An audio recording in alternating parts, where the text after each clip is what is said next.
श्री शिवाय नमस्तुभ्यम, हर हर महादेव, जय महाकाल। कैसे हैं आप सभी लोग। देखिए, आप सभी को पता है श्राद्ध पक्ष यानी कि पितृ पक्ष के 16 दिनों की शुरुआत हो चुकी है और अब आ गया है पितृ पक्ष का सोमवार का दिन।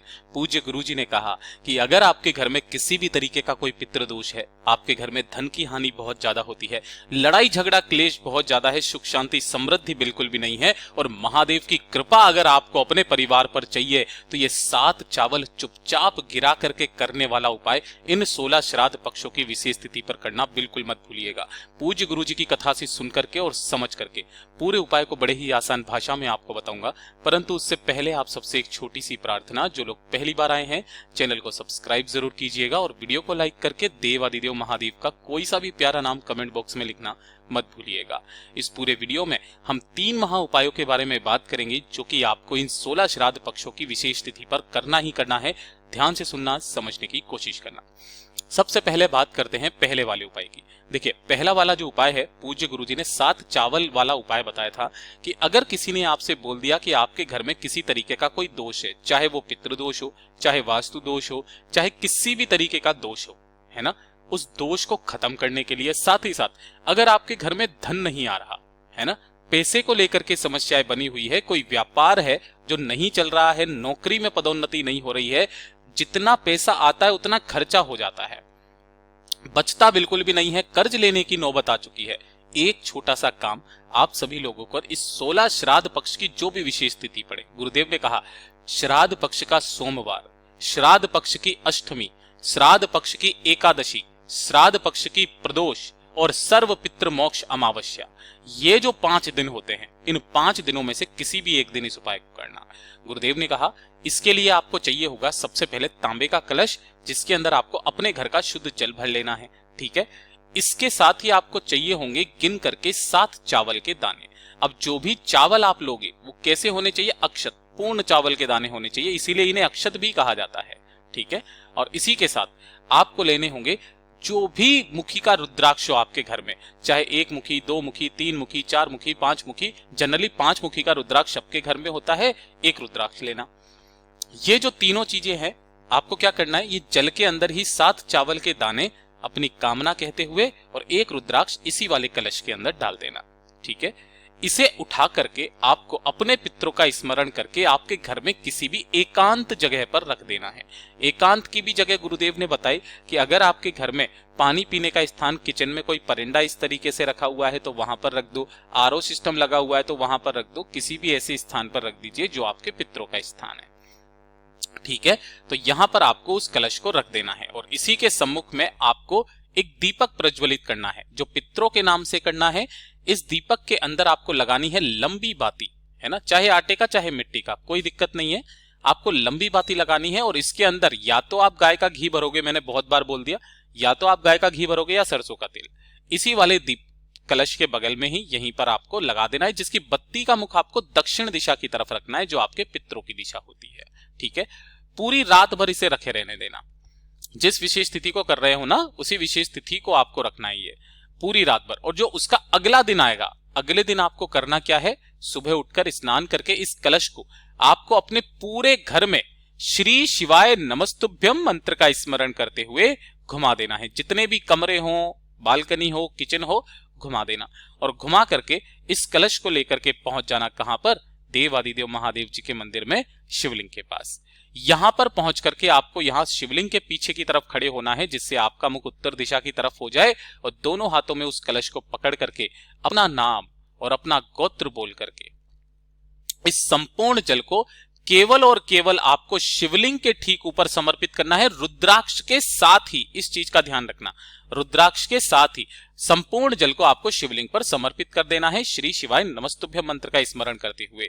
और जो भी जल जलाधारी से बह करके नीचे की तरफ आए, थोड़ा सा जल आपको इसी कलश में रोकना है और जो रुद्राक्ष नीचे की तरफ में गिरे उसे उठाना है, उठा करके अपने घर के मंदिर में रख देना। और जब आप अपने घर के मंदिर में जाओगे, मतलब आप अपने घर पर जाओगे, इस जल को लेकर के कामना बोल करके अपने घर की दहलीज पर, अपने व्यापार की दहलीज पर या फिर अपने जो भी व्यवसाय का स्थान है उसकी दहलीज पर आप छीट दीजिएगा।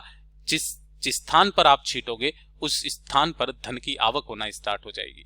पूज्य गुरु जी का ये वाला उपाय बहुत ही ज्यादा खास और अद्भुत है, जरूर कीजिएगा। अब बात करते हैं दूसरे वाले उपाय की। पहले वाले उपाय से आपके घर के पितृ दोष भी खत्म होंगे, साथ ही साथ आपके घर में धन की आवक भी होगी। और ये जो दूसरा वाला उपाय गुरुदेव ने बताया, ये बताया कि अगर आपके परिवार में लड़ाई झगड़ा बहुत ज्यादा होता है ना, क्लेश बहुत ज्यादा है, पति पत्नी के बीच में नहीं बनती है, भाई बहन के बीच में नहीं बनती है, सास बहू के बीच में नहीं बनती है, एक दूसरे में हमेशा कमियां निकालते रहते हैं, लड़ाई झगड़े होते रहते हैं, तो ये गुड़ वाला उपाय इन श्राद्ध पक्षों में जरूर कीजिएगा। जो भी विशेष स्थिति पड़े, आपको एक तांबे का लोटा लेना है, घर का कोई भी एक सदस्य कर ले बस इसको, इसके अंदर आपको जल भरना है और थोड़ा सा मिला लेना होगा आपको इसके अंदर गंगा जल, ज्यादा से ज्यादा 2 से 4 बूंदे आपको गंगा जल की मिला लेनी है, ठीक है। और इसी के साथ में आपको लेने होंगे गुड़ के टुकड़े। अब ध्यान से सुनना, जो गुड़ के टुकड़े लोगे छोटे छोटे लेने हैं। कितने लेने हैं? जितने आपके परिवार में सदस्य हैं। अब कई बार ऐसा होता है कि आपके परिवार का कोई सदस्य घर से बाहर रहता है ना, पढ़ाई लिखाई कर रहा होता है, या तो उसका नाम और गोत्र बोल करके भी आपको उसके नाम का टुकड़ा भी ले लेना है, ठीक है।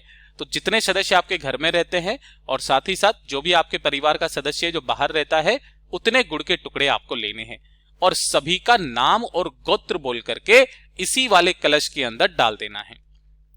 तो कोशिश करना कि आप जल बाद में भरें, है ना, गंगा जल बाद में भरें, जल बाद में भरें। पहले आपको उसका नाम और गोत्र बोल करके सबका इस लोटे में डालना और बाकी अपने लोटे को जल से और गंगा जल से पूरा भर लेना है। इस कलश को लेकर के आपको क्या करना है, लेकर के पहुंच जाना है भोलेनाथ के मंदिर में शिवलिंग के पास। जैसे ही आप यहां पर पहुंचोगे, उत्तर दिशा नॉर्थ डायरेक्शन की तरफ में मुख करके खड़े हो जाना। दोनों हाथों में आपको उस कलश को पकड़ना है, कुंदकेश्वर महादेव का स्मरण करना है। किनका? कुंदकेश्वर महादेव का स्मरण करना है और अंत में अपना नाम और गोत्र बोल करके भोलेनाथ की शिवलिंग पर अपने घर की सुख शांति समृद्धि और क्लेशों को खत्म करने की कामना कह करके उस संपूर्ण जल को गुड़ के टुकड़ों के साथ ही शिवलिंग पर समर्पित कर देना है।